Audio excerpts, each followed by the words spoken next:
Bonjour, aujourd'hui nous allons lire un petit extrait du livre Pierre et Mohamed par Adrien Condillac.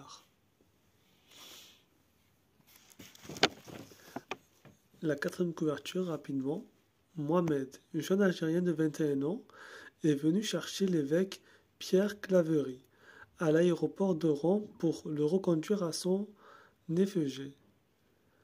Retiré sur une corniche qui domine la ville et se remémore le temps passé avec Pierre, sa joie et sa fierté quotidienne d'être son chauffeur, leurs discussions et la naissance de leur amitié, ses doutes et ses peurs aussi, car Mohamed sait le danger à rester auprès de lui dans un pays en proie au fanatisme et à l'intégrisme. Le 1er août 1996, quelques mois après l'enlèvement des 7 moines trappistes de Tibérine, Monseigneur Pierre Claverie, dominicain et évêque d'Oran, est assassiné avec son chauffeur Mohamed Boucheki. Pierre et Mohamed rendent hommage à leur amitié profonde et à l'indéfectible volonté de dialogue interreligieux de Pierre Claverie.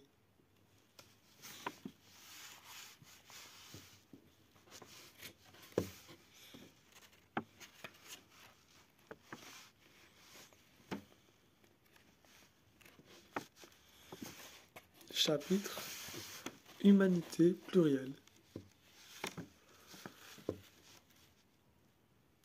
Mon propos est issu d'une expérience.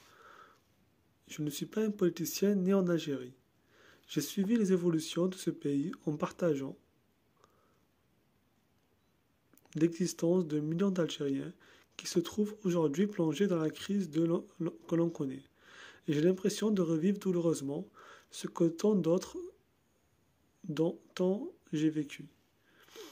J'ai passé mon enfance dans la bulle coloniale. Qu'il n'y ait eu des relations entre les deux mondes, loin de là, mais dans mon milieu social, j'ai vécu dans une bulle.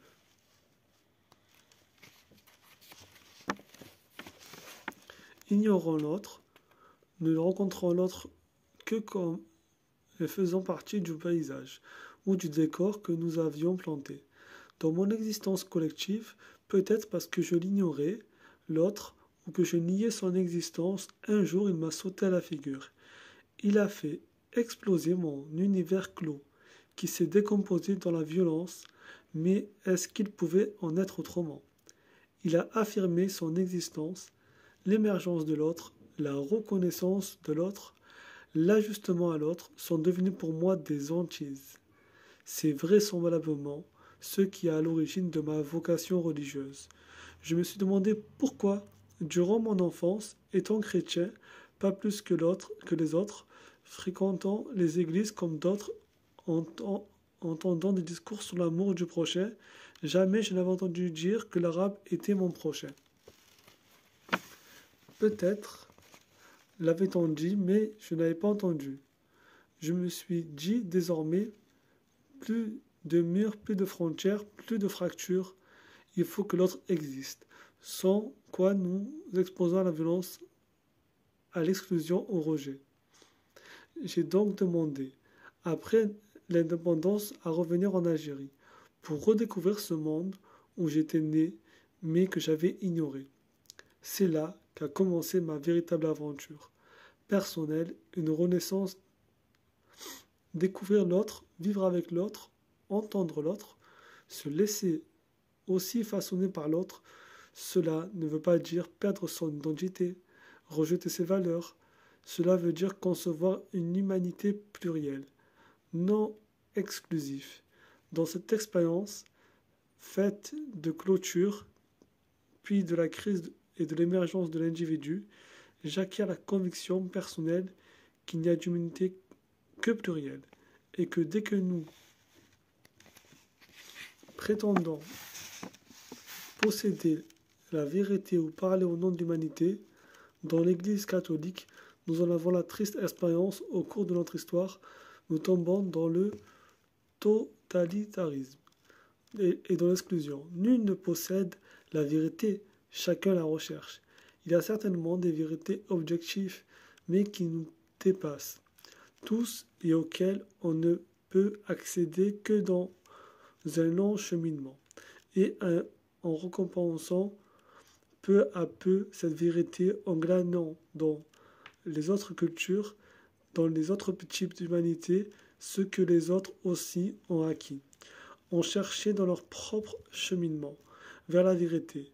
Je suis croyant, je crois qu'il y a un Dieu, mais je n'ai pas la prétention de posséder ce Dieu-là, ni par le Jésus qui me le révèle, ni par les dogmes de ma foi.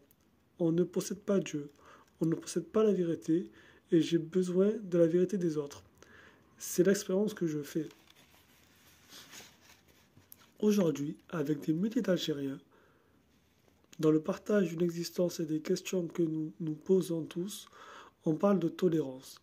Je trouve que c'est un minimum, et je n'aime pas trop ce mot, parce que la tolérance suppose qu'il y ait un vainqueur et un vaincu, un dominant et un dominé, et que celui qui détient le pouvoir tolère que les autres existent. On peut évidemment donner un autre sens à ce mot, mais j'ai trop l'expérience de ce qu'il signifie dans la société musulmane, dans son acceptation condescendante pour l'accepter vraiment. Bien sûr, il vaut mieux que le rejet, l'exclusion, la violence, mais je préfère parler du respect de l'autre. Si seulement, dans la crise algérienne, après ce passage par la violence et les cassures profondes de la société, mais aussi de la religion et de l'identité, on arrive à concevoir que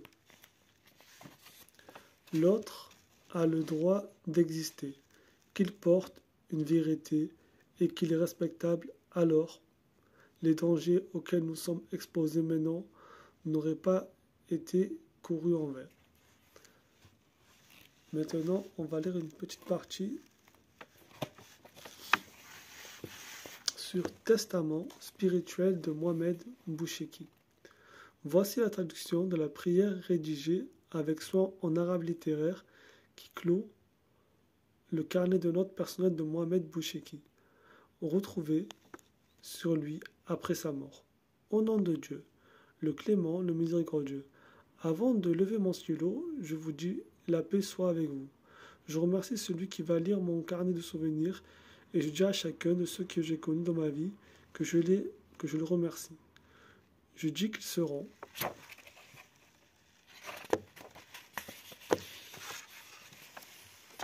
récompensés par Dieu au dernier jour. Pardon à celui à qui j'aurais fait du mal, qu'il me pardonne. Pardon à celui qui me pardonnera au jour du jugement, et celui à qui j'aurais fait du mal, qu'il me pardonne. Pardon à celui qui aurait entendu de ma bouche une parole méchante. Je demande à tous mes amis de me donner en raison de ma jeunesse, de me pardonner en raison de ma jeunesse, mais en ce jour où je vous écris, je me souviens de ce que j'ai fait de bien dans ma vie.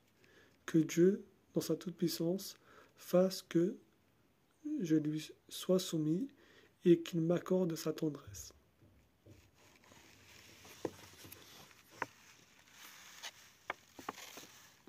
Voilà, c'est la fin de ce petit extrait.